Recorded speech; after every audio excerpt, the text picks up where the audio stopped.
The year is 1914, not yet history, but a screaming, hungry present.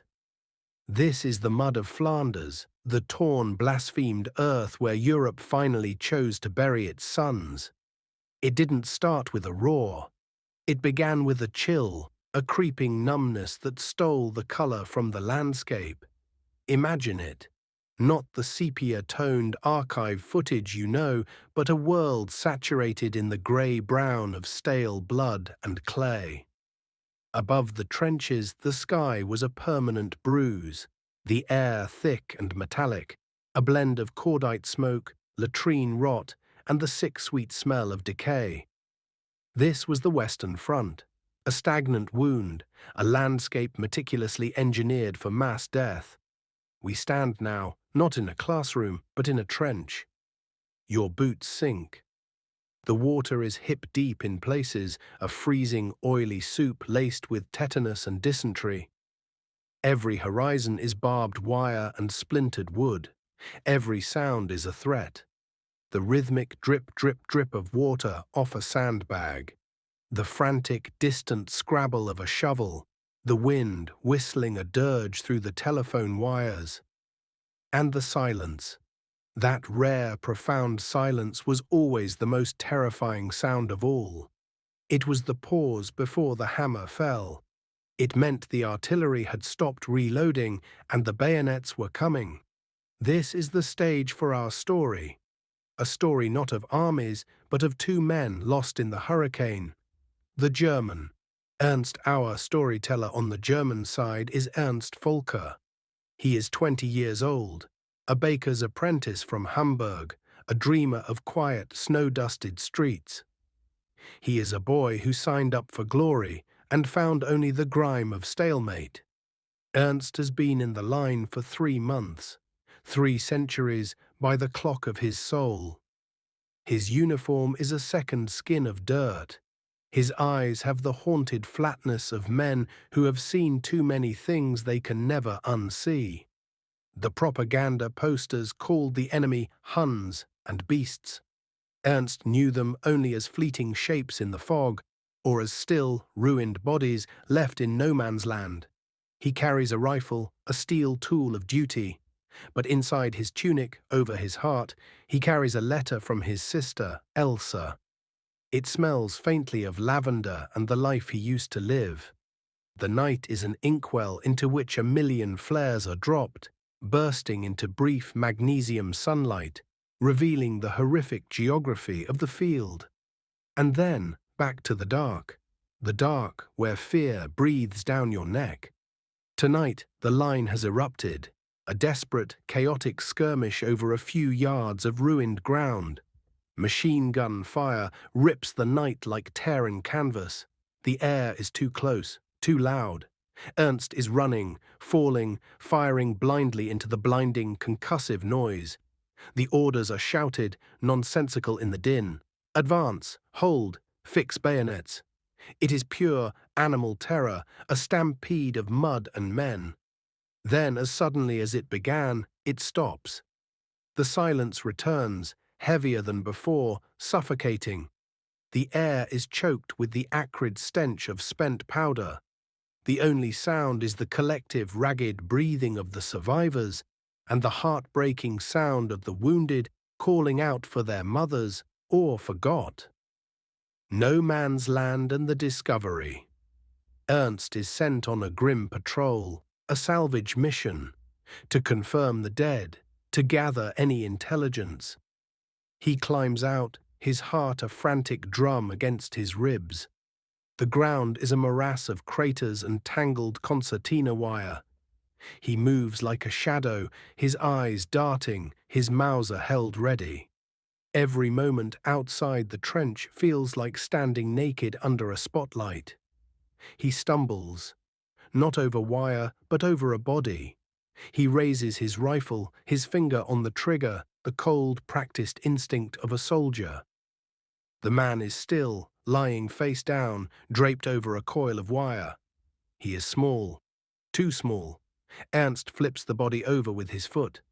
The moment the face comes into view, the training dissolves. He is not a shape, he is a boy. British, a private. His helmet has rolled away. His fair hair is matted with mud and blood. The light of a distant shell flash illuminates the badge on his tunic. The Royal Fusiliers. The boy is alive. He is breathing in shallow, wet gasps. A piece of shrapnel has torn a grievous wound in his leg. His eyes, the color of a winter sky, flutter open and stare, unfocused, at Ernst.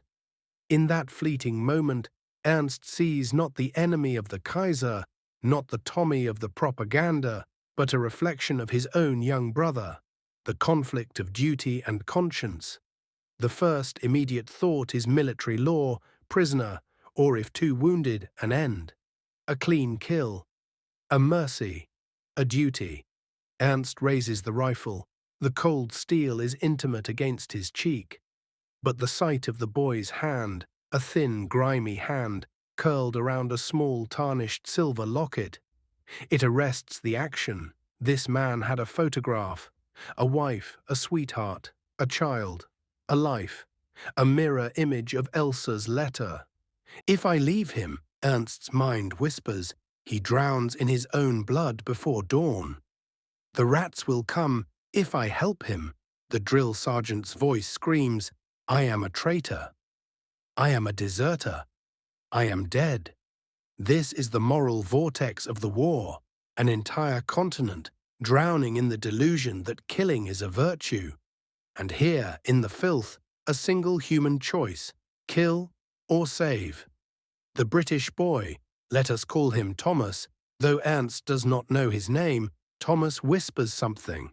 It's a single broken word. Water. Ernst drops to his knees. He forgets the risk. The enemy trenches just 100 yards away. He is no longer a soldier. He is simply a man finding another man in pain. He pulls his canteen, the bitter, chlorinated water, a small offering to the dying. Thomas drinks, his throat convulsing. His eyes close again, a fragile acknowledgement. This is the point of no return. Ernst knows he cannot leave him. He is now committing an act of treason, an act of humanity. The act of mercy under the intermittent flares, with the weight of the entire German command on his back, Ernst begins to work. He tears off strips of his own undershirt. He has no medical kit, only field dressings meant for his own wounds. He tourniquets the leg, clumsy and shaking. Thomas cries out, a raw, throttled sound. Ernst leans close, speaking in his guttural German, words Thomas cannot understand, but whose intent is unmistakable. Hold still. I am trying to help you. Thomas, in his delirium, sees only a face, close and desperate, with a helmet that is wrong, a uniform that is wrong. He sees the enemy, but his enemy is pressing hard, staunching the flow of his life. Thomas's internal prayer, Mother Mary, keep the dark away. My leg is ice. I smell the blood. Don't let the uniform fool me. The hands are careful. Why are the hands careful? This isn't how it ends. Not here. Please, I promised Ernst needs cover. He drags Thomas, inch by agonizing inch, pulling him across the cratered lunar landscape back toward the German line. He finds an old, collapsed firing post, a deep shell crater half filled with rubble and a broken drainage pipe. A tomb for two. He settles Thomas into the deepest fold of the crater. He covers him with a tattered, heavy greatcoat salvaged from a fallen comrade. He packs the wound with whatever he can, using the last of his drinking water to clean the worst of the gore. He looks at Thomas. The boy is white, barely breathing, but he is hidden. A shared tomb. For the next 2 days, Ernst lives 2 lives. By day, he is Soldat Volker, rigid, obedient, sharing black bread and ersatz coffee with his comrades, enduring the monotony and the terror. By night, he is a conspirator. When the watch shifts and the shadows are deepest, He crawls out, making the short, perilous journey back to the crater.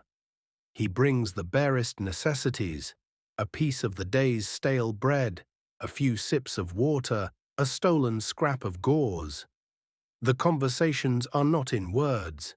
They are in shared silence, in the language of suffering. Thomas cannot speak. The fever has him. But he looks at Ernst. He studies his high cheekbones, the youthful beard stubble, the weariness. He realizes the German has saved him from exposure, from bleeding out. He is tended to by the man he is supposed to kill. Ernst's internal reflection, greater than, "I am an enemy of the state, I am a friend of a boy with a locket. What is this war? A lie told to children so the old men can argue over maps. I am not fighting for the Kaiser. I am fighting for this breath. This one, fragile life I stole back from the mud. I pray God I don't get caught. But even if I hang, I am a better man tonight." The shared space, the hole in the ground, becomes a sacred chamber. Outside, the war rages, the ceaseless industrial slaughter. Inside, a fragile temporary truce, a brotherhood forged not in uniform, but in fear and empathy. The escape and the farewell. The fever breaks on the third day. Thomas is weak but lucid. Ernst knows his luck, and Thomas's life is running out. A patrol will find the crater. He must make a choice that will seal his own fate. He brings Thomas his last full ration of bread and a full canteen. He has fashioned a crude splint from 2 pieces of driftwood. He speaks to him, slowly, urgently, in broken, terrible English he learned in school. Go. Now. Tonight. Back. He points clearly toward the direction of the British lines. Slow, crawl, walk, if found you are prisoner. He taps his own German helmet. Do not say me. Thomas looks at the German boy who risked death for him. He nods, his lips tight, tears finally running clean tracks down his mud-caked face. He cannot stand. He must crawl. Ernst shakes his head. He cannot send him out like this. He makes one final insane gesture. He removes his own German helmet, the symbol of his country, his allegiance. He puts it on Thomas's head. For a short distance, he whispers, crawl. It is a suicidal risk. If Thomas is found wearing a German helmet near the British lines, he will be shot. If Ernst is seen without his, he will be court-martialed. It is an act of pure, distilled compassion. Ernst gives Thomas the splint. He helps him roll out of the crater's edge and points him toward the eastern stars. There is no handshake, no promise, no emotional embrace. They are soldiers, terrified, separated by a barbed wire hell. Thomas only manages a single choked whisper, "Thank you." Ernst cuts him off. He points at the ground, then back to the crater. He says the only English word that matters now. Go. Then the German disappears back into his trench, back into the war. He did not ask Thomas's name. He did not give his own. The act was its own monument, the aftermath and reflection. Did Thomas make it? We cannot know for certain. The chances were astronomically small. But we choose to believe. We must. We choose to believe that Thomas, fueled by the memory of a stranger's mercy, dragged his broken body through the mud, the wire and the cold, and was eventually found by his own patrol.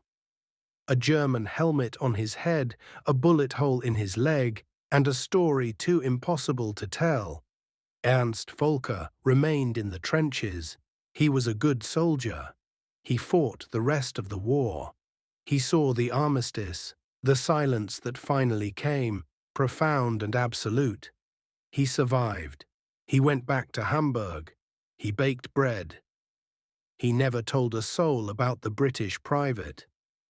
The memory was too sacred, too dangerous to share.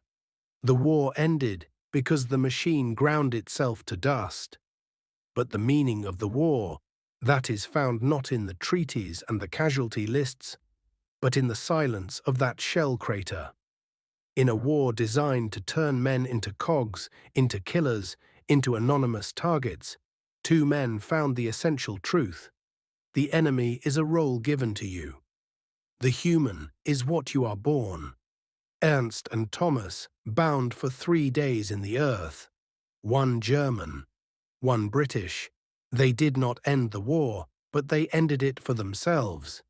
They found their own personal armistice in the space between a bullet and a human heart.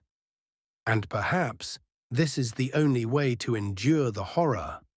Not by changing the world, but by quietly, courageously, refusing to let the world change the essential goodness within you. The baker of Hamburg and the fusilier from London, two souls, forever linked by the blood they shared, and the compassion that transcended the barbed wire. The only true light in the darkness of the trenches was the refusal of one man to let another man die alone. And in that simple, impossible choice, a world broken by war was, for a fleeting moment, made whole again. This is the prayer whispered in the trenches. This is the truth of the mud.